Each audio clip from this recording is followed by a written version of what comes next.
The AVAIL for Revit add-in includes Project Navigator, a dockable panel that allows you to navigate your project with ease.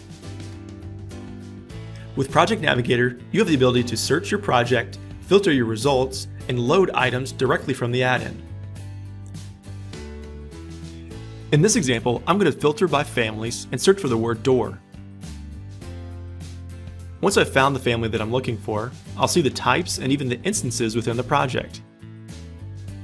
Here you'll see Instance Navigator, a companion to Project Navigator that will allow you to group the family by room, level, or host.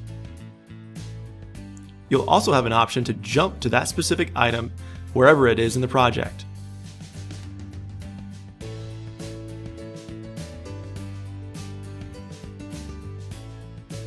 You can easily load items into a project by searching for the item in AVAIL, selecting it, which will prompt the load tray, or a drag and drop.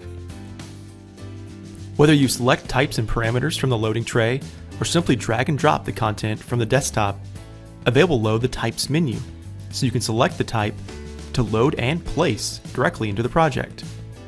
Start using Project Navigator today to streamline your AVAIL for Revit workflow.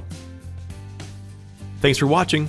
Check out other Learning Channel videos to keep building your skills.